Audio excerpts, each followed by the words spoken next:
It's been a lot different. I wanted to tell you guys about my week last week. It was fucked up. I had 2 auditions last week. You got to put auditions on tape now.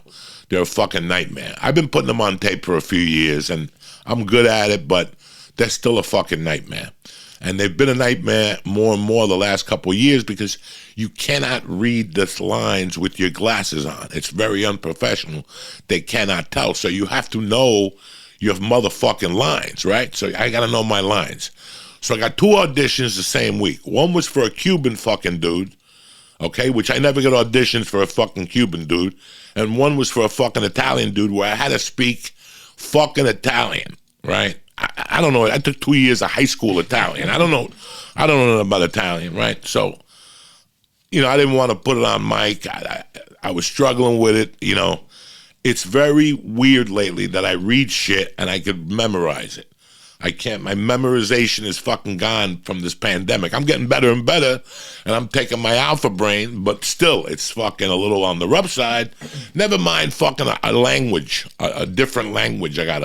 So I had this fucked up situation where I finally went to my wife like Wednesday afternoon, and I was telling her about it. I go, you know, I got to put these auditions on tape, and they're fucking rough. One's a Cuban dude, and the other's a fucking Italian dude, but they have to speak Italian. I don't even know where the fuck to start. So my wife says, fuck it. Let's just work on it. Let's work on it tonight, and let's do it. So she helped me a little bit Wednesday night. Tuesday night, I had worked on it by myself, and Thursday, I got up fucking dragging dick, like, I don't want to fucking do this, right? We finally did them. I did both of them. I had to change. I had to fucking comb my hair a certain way. I had to fucking, you know, because one dude was 1970, the Cuban, so I had to comb my hair to the side, and, you know, look at me. I don't look fucking Cuban. So I had to convince them, like, I know the lady. So I had to explain to them, like, listen, it took me a while to do this audition because I was trying to grow a mustache, but then I realized I can't grow a mustache like most people in fucking 3 days. I got friends that become the Wolfman in 2 days. I couldn't do nothing. So I left it just enough, and I shaved around it, but even with the thing. But then later on, when I looked at the fucking tape before I sent it, my wife goes, they're both great. You know, you want to take a look at it? And I go, I hate looking at myself. And finally, I looked at myself, and holy shit, I go, when I went to the gym Thursday, they told me I lost another 3 pounds. I go, Jesus Christ, I'm losing too much fucking weight too quickly. I'm sticking to these points, and I'm not eating pizza and shit, and I'm working out. I saw the size of my fucking nose, and I'm like, Jesus Christ, look at the size of that fucking bugle on your face. I mean, that thing is fucking huge. I've lost weight over here, so it's made my nose look like Michael Jackson on the Greatest Hits album. Have you ever seen the Greatest Hits of Michael Jackson? He's got the fucking pigeon before the surgery. His nose is from here to here. And let me tell you something. I'm going to tell you a funny story that I told the guys on Patreon. I'm being honest as I can with you. When I was about from 1988 to the time I got out of prison to about 1997, 98, I don't know how long. I'm just letting you guys know this is how fucking crazy the cocaine had me. I wouldn't snort coke with people who had a big nose. Like if somebody had a big nose, like a chick had a big nose, you ain't coming back to my hotel room because in my mind, that bitch could put away some cocaine. You understand me? So I fucking didn't fuck around with people who had big noses. I still remember one time in Miami, there was this cute girl, but she had one of those little fucking hook noses. And she was talking shit, and I'm like, listen, I'll take this girl back to the hotel, whatever, we'll do some coke. And I'm like, you know what? This chick looks like she could fucking outsnort me. I'm not going to bring her. Look at that fucking hose on her face.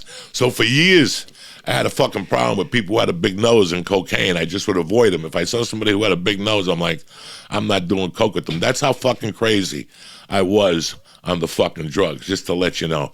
But I do this thing on Patreon. I did it one time. And I was going to do it again this week. This is the fun. You know, life is fucking weird how it works out. You know, I was going to do it again. I did this thing about angels on Patreon last month where I put a picture up of a friend of mine who died. And I tell you the story of how he affected my life, you know. And last month I was going to do Anthony Balzano. And this month, believe it or not, I was going to do Dominic Special.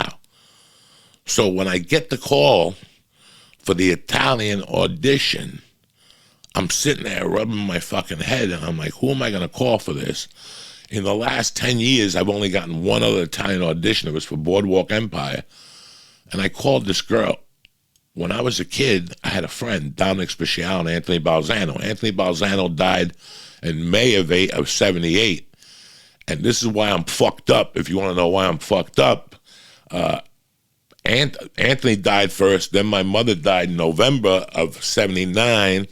And then Dominic died in August of 80. So I lost 3 friends once in a while. I didn't want Mike to have to superimpose it up here.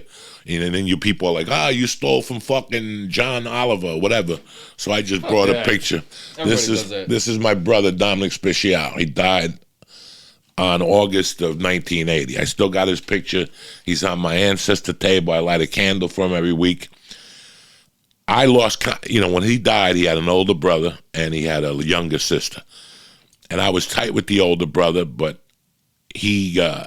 I lost contact with him after I left, after I left Jersey in 83. I lost contact with the older brother, and I never really thought about the little sister. From time to time, I would go, I wonder how Vita's doing. I wonder how she's doing. And can you believe in 2007, I'm doing Tom Leykis. And out of nowhere, he takes callers, Tom Leykis, on his radio show. And fucking, they go, you have a caller that wants to talk to you. Her name is Vita. She said that she grew up with you. And I'm like, are you fucking kidding me? Put her through. And, she put her through, and she's like, Coco, how the fuck are you? This is Vita. I'm Dominic's little sister. I grew up with you. I'm like, Jesus Christ, I remember you. I still remember her, like, coming around and Dominic chasing her away because she was younger. We were doing something. We were lighting something on fire or something. And she would walk up to us with a little dress and little shoes on. So I've been tight with Vita since 2007. She came to my wedding in 2009. She did the whole fucking thing, So whenever I get in Italian, like even for the Soprano movie, anything I have to do Italian, when I'm reading the lines or when I'm preparing for the movie, I'll contact her and say, is there something I could say here? Is there something? Now I'm going to play for you guys what I had to learn, okay? This is what I had to listen to for 2 fucking nights in a row. I just want to tell you that just so you know that I'm not a fucking hack or whatever, I try to prepare the most I can. You ready? Renzi, cosa posso darti oggi? C'è un speciale sul cervello di vitello? This was on loop all night.